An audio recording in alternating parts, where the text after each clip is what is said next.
Well, first of all, thank you to all of you for joining us here for Advertising Week Europe. We're really happy to be here. I'm personally happy. This is a very fun and smart bunch, which you'll soon see. And we're going to talk about some things. We've structured a conversation that I think hopefully resonates with a lot of you. I'm Meredith Brace, the Chief Marketing Officer at Samba TV, and I'm going to let these folks introduce themselves. Hi, I'm Amy Tocock, and I am Director of Investment Strategy at PhD. Agency side for 20 years, so that's my background, mainly focused on AV. Okay, so I'm David Barker. I work at Samba TV. I look after our international business, which is the sort of 8 countries outside of the US. I'm John Thompson. I'm Chief Revenue Officer for MIQ in the UK. Hi, I'm Alice Beecroft. I work at Yahoo. I'm a Senior Director focused on our DSP product strategy and client partnerships.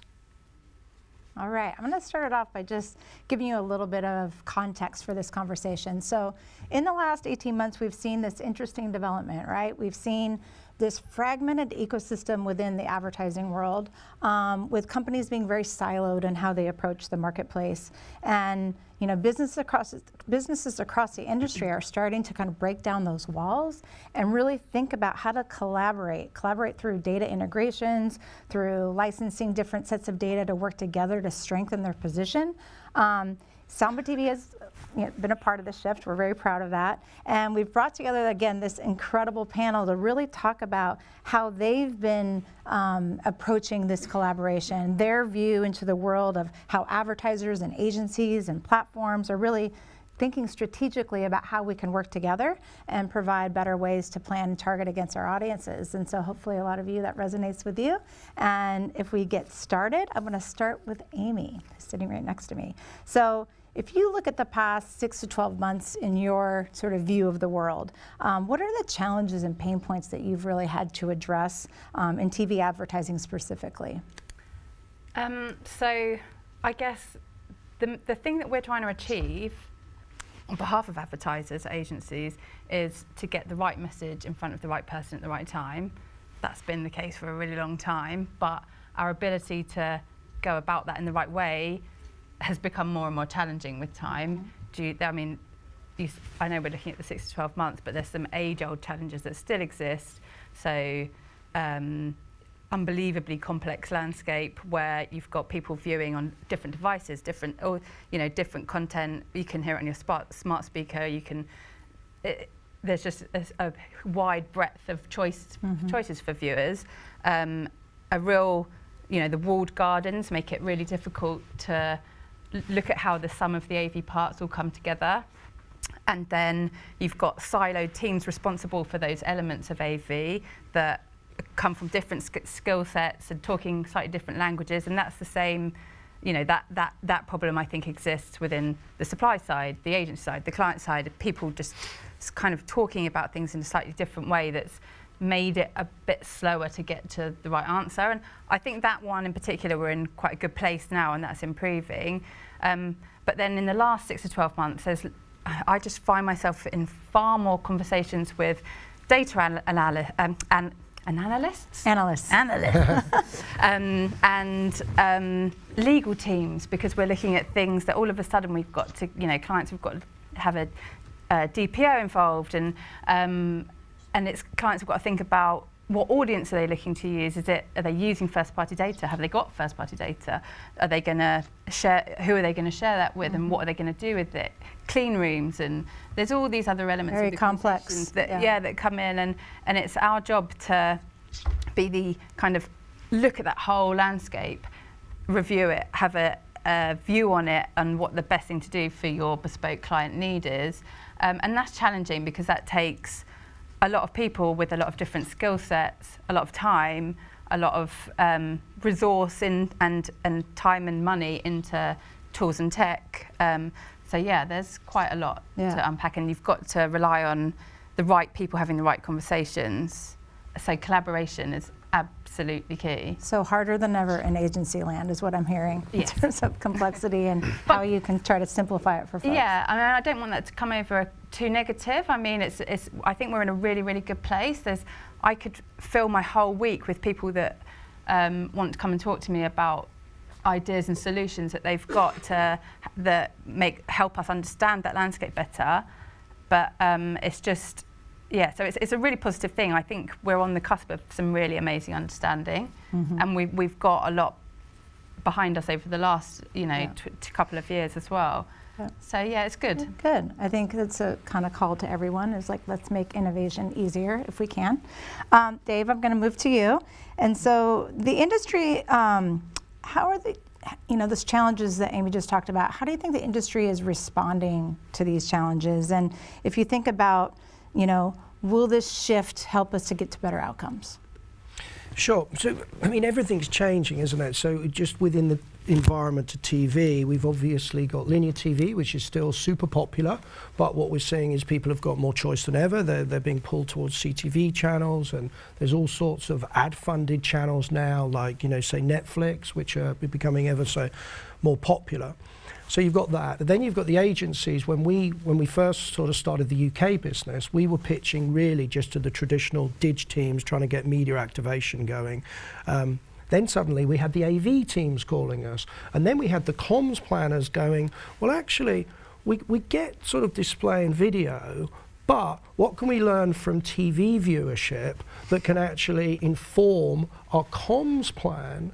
And the most recent thing we're getting people come to us and saying, could we activate media within walled gardens utilising the insights that you guys get on what advertising's been seen on TV, what advertising hasn't been seen on TV? Could we extend the reach? Could we go omni-channel? So everything's become more complicated.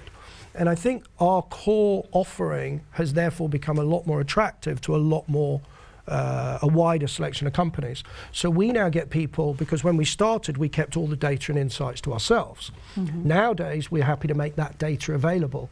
So we license our data, as an example, to holdcos who might want to build out measurement products or planning products.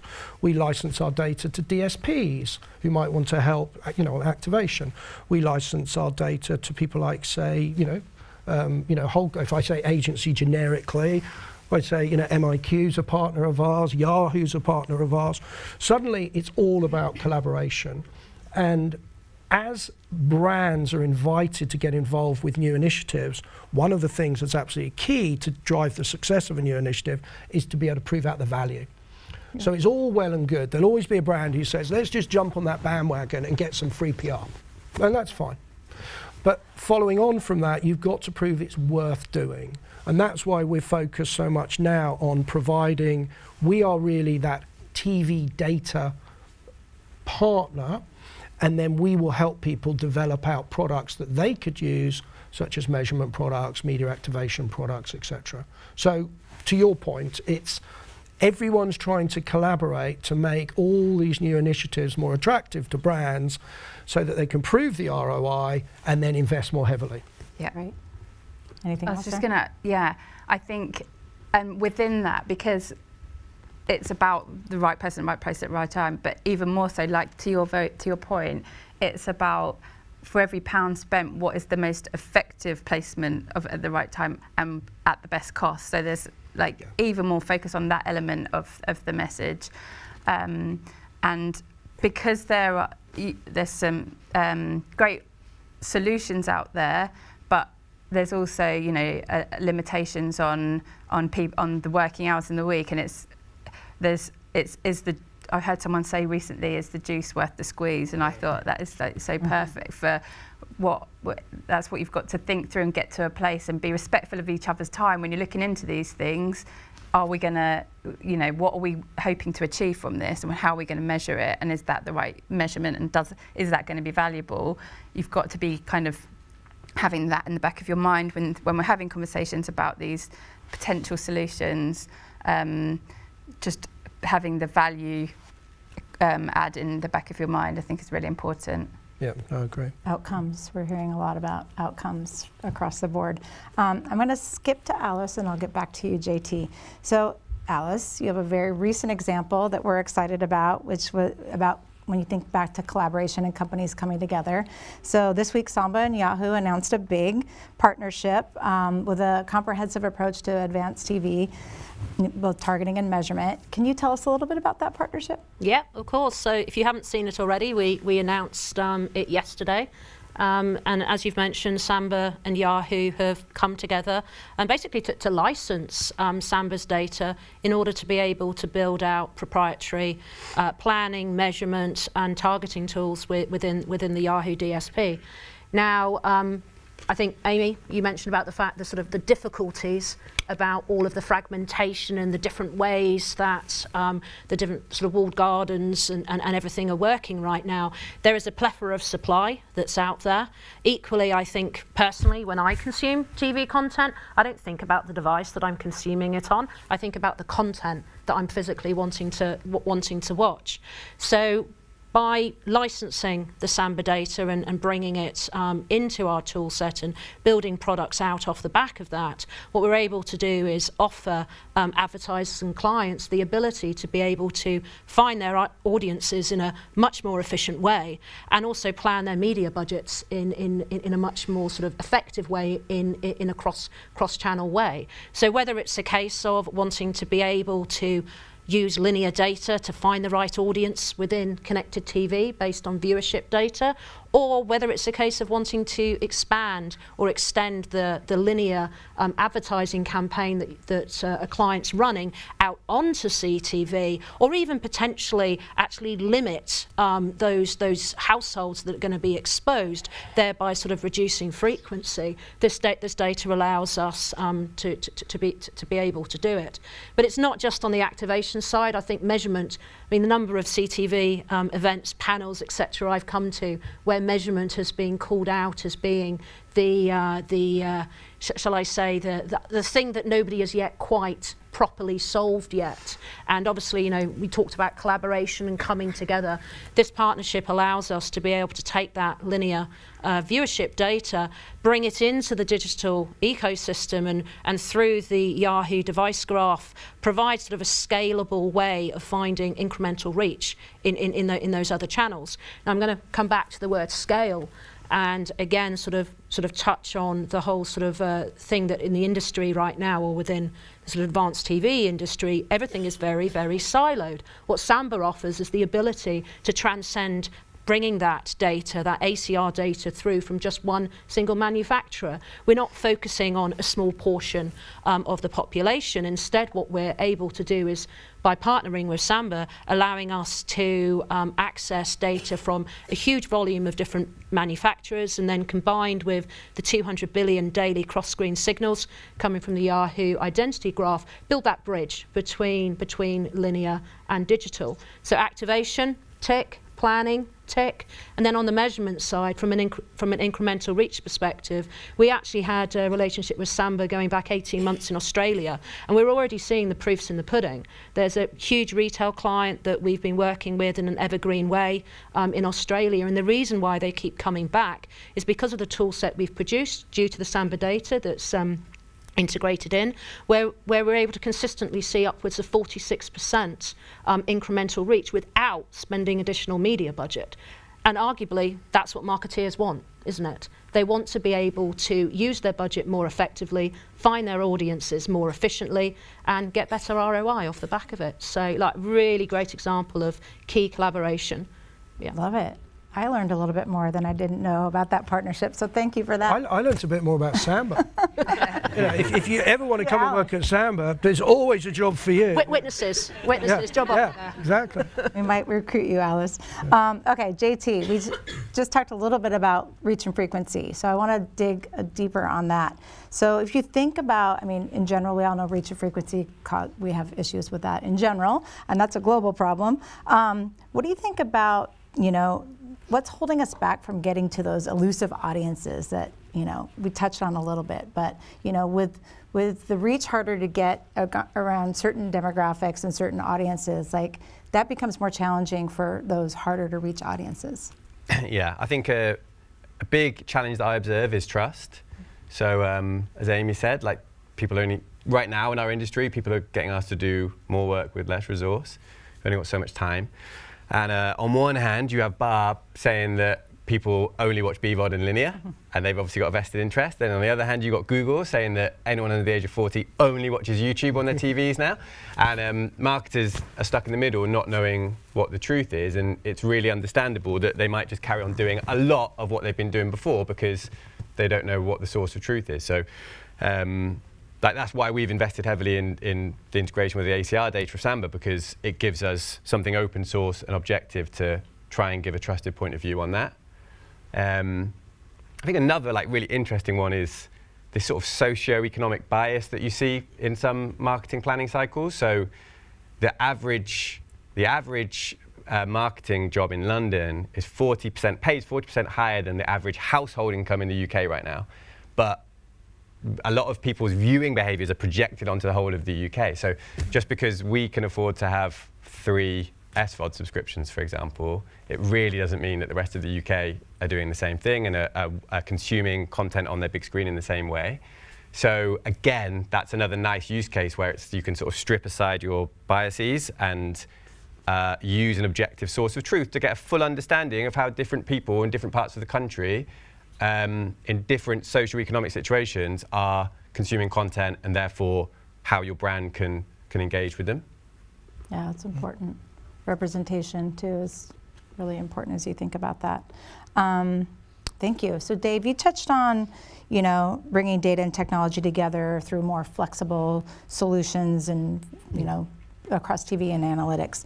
What are some of the benefits to data integration, and what are some use cases that you've experienced? Yeah, sure. So if you think, maybe people here don't understand quite what we do. So broadly speaking, we have relationships, contracts with 24 TV manufacturers around the world. That enables us to embed our software at the chipset level of that TV. When a TV is bought and taken home, it's connected to the internet, and whoever is setting up the television is invited to opt in to enable Samba's technology to awaken and operate. What that does is that gives some additional features to the consumer for their viewing experience, and in return we are able to see a little bit about what that TV is used for, i.e. what sort of content they watch, and also what sort of advertising they're exposed to, okay? And then we do 2 things. We either sell media targeting, which is typically digital media off the back of that, so not so much in the television. The vast majority in the UK of our revenue comes from digital sort of video campaigns. But we also license our data to the third party, so what I was saying earlier.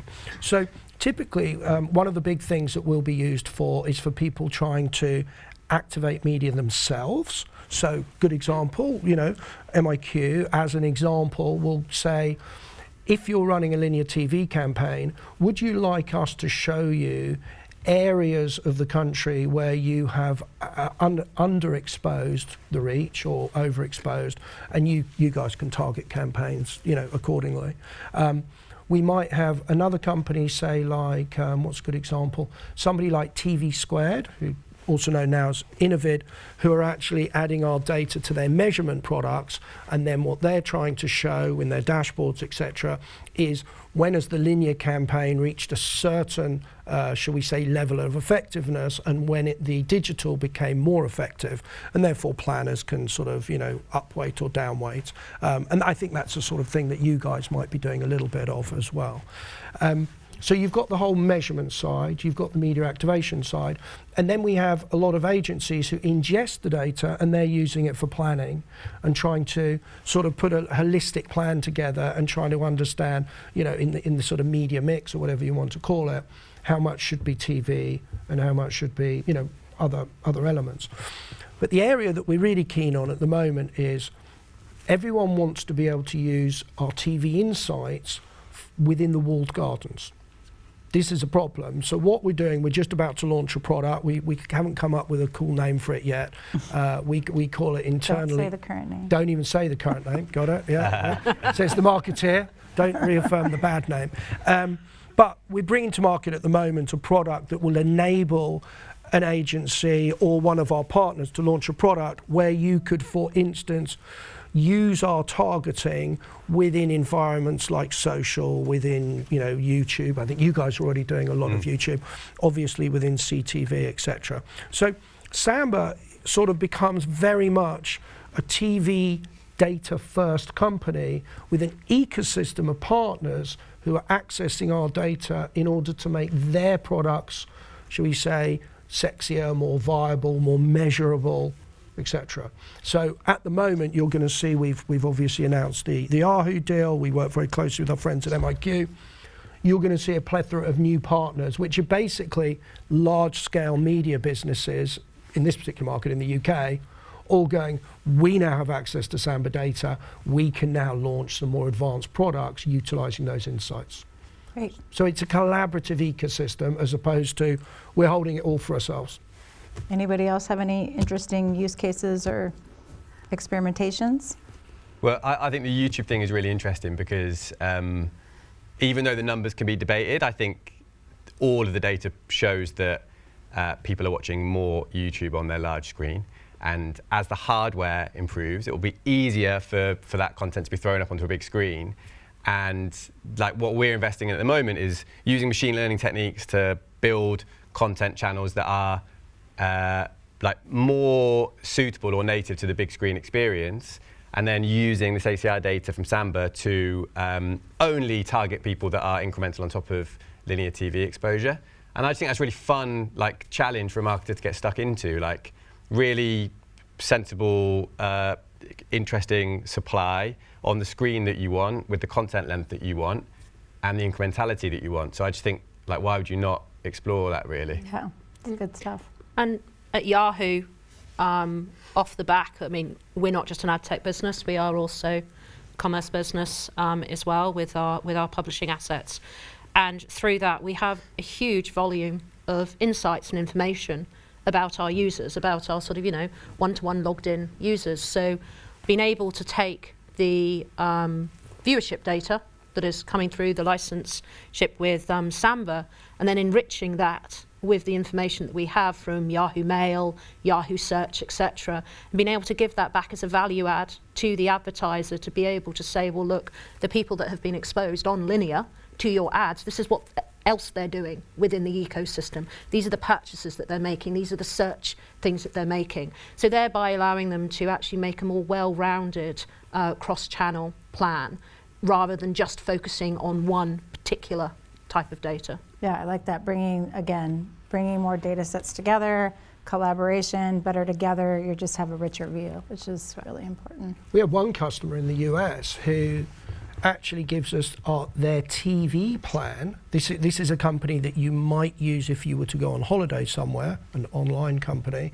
And what they do is they give us their TV plan, and we then do attribution modeling for them, and we can show them from a TV campaign when there was some digital spike analysis that then went to their website.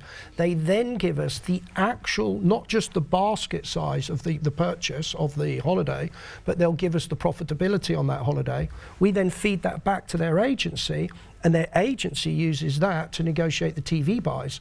And they'll go, it doesn't matter how much reach you claim, we can tell that that ad that went out at 3 a.m. on a Tuesday morning on a niche channel actually generated us more return on investment than maybe something more obvious. So you can take the TV data and run it through to full attribution modeling, which is pretty cool. Love it. Okay, so incredible stuff that everybody's working on. Very excited to hear about all of it. If we do a little future casting and think about what should advertisers really be prioritizing in the next 6 to 12 months, I want each of you to, in any order, just give us your crystal ball. I can go first, and it's a bit boring, but test and learn. Stop sort of planning in silo. At the moment, it's very much TV and digital. Linear and digital can actually go together. There are bridges that are there. There is the ability to be able to manage your plans more effectively. So increase your knowledge and test and learn, because there is a lot of stuff out there that can be done. I would say, and this is a fundamental, and I think, I imagine everyone's doing it already, but just in case, when you're looking at if reach is your goal and that's what you're looking at, just be mindful of what your delivered reach is of your viewed through, is your ad, does it need to be seen through to the end, in which case measure your reach for the fully viewed ad.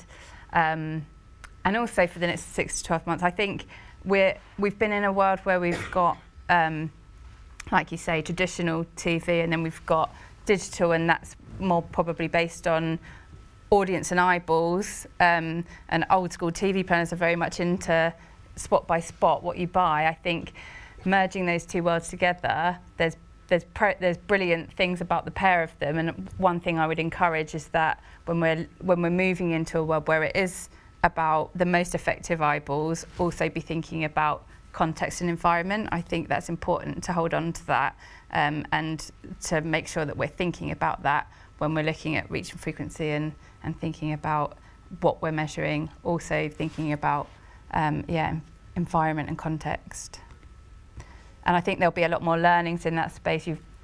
Everyone's talking about attention, but that, just drilling into what is the difference between someone sitting on a smartphone and watching something versus another device, and does it matter if it's a different genre, and what are all those little things and nuances about a campaign that a client spends a lot of money on? What are those things that are more likely to trigger an action that you're trying to achieve? So delving into that, I think, would be good. Awesome. I think for us, if I, rather than what we try and push to the market, if I look at what the market comes to us for and the trend we're seeing, it's all around measurement. It really is. What's happening is we offer measurement on any of the campaigns we run. Our partners develop measurement products as well.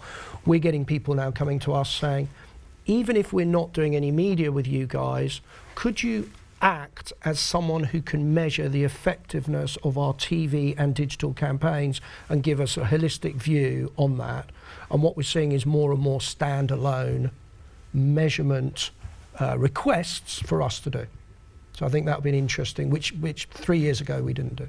Yep, you got to prove it works. Mine would be a hope. As CTV is such a nascent space, and if anyone's playing BS Bingo at this conference, I'm sure nascent is right up there. But as it is, there's a huge land grab at the moment, like in terms of where it sits within marketing functions or within agencies, certainly commercially in terms of walled gardens. And I just hope that it moves forward with a pro-marketer intent. And to Alice's point, there is a sort of ethos of test and learn, and understanding that actually, at its essence, what CTV has provided is an incremental way to reach and to form emotional connections with your customers. So I hope that it moves forward with a sort of collaborative pro-marketer intent, and it doesn't become too tribal in the way that sort of open web has and programmatic has. Great. Any final thoughts before this time Maybe starts flashing at me? Maybe a reduction in the number of acronyms. That'd be I nice. like that one. I like that one. I don't know if it's in the DNA of our space, but well, thanks again to this DNA an incredible acronym? group. What? I was thinking. What does it stand for? Don't know. All right. Find out next time. On that, thank you to you all. Thank you to you all. Thank you. And we'll see you.